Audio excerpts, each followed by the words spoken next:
Well, I thought we'd walk out into the orchard because it's a lovely evening, and the trees have started to really get going this year. I think we're on year 6 really. I planted these November 2010 and we're on sort of in June 2016, so you can see quite a lot of lovely growth on them now. I'm really pleased how some of these trees are doing.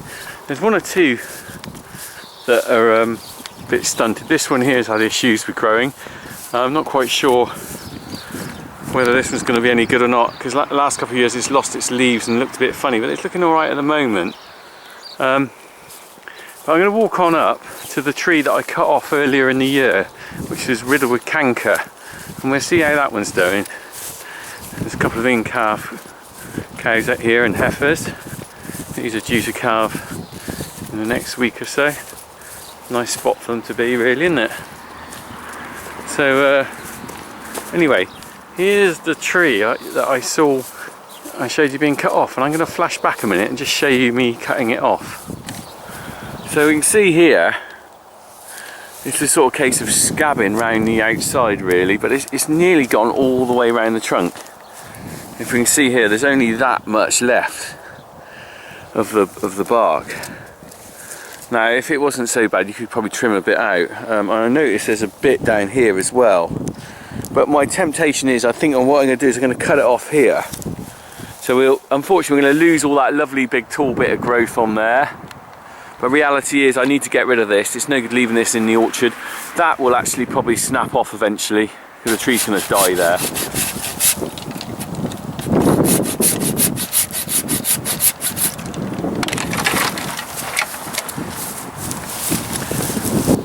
So there you go, I cut this off, and when that was about February time, and I wasn't sure what would happen, but as you can see here, got a lot of growth out of it now, just coming out the sides.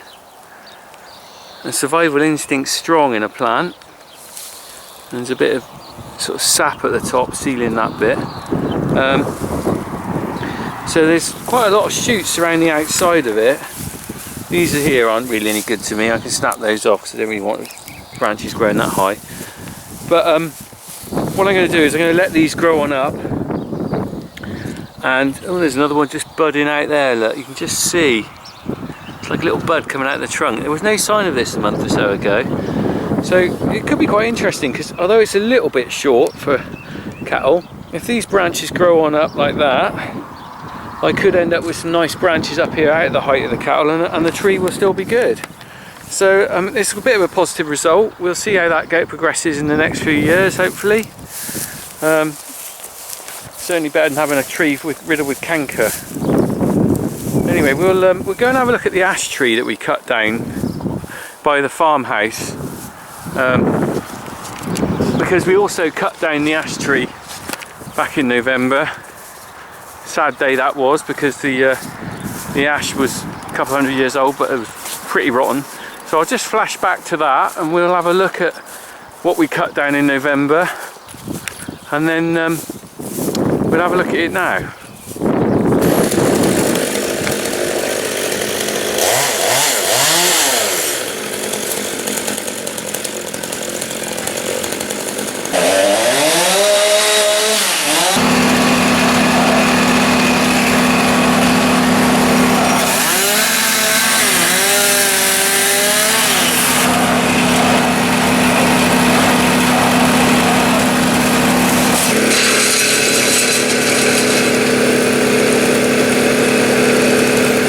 See here the ash tree after it's been cut off.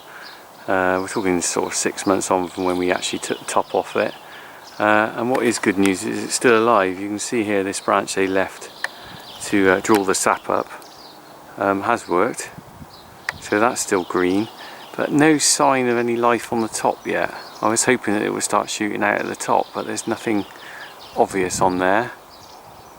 It's early days yet though. I mean, you know, it might take a while to kick-start it, but looks a bit funny at the moment with just one green bit, but we'll see. Anyway, hopefully this tree will shoot out and continue to keep alive for a bit longer, because we do miss the old ash tree in front of the farmhouse.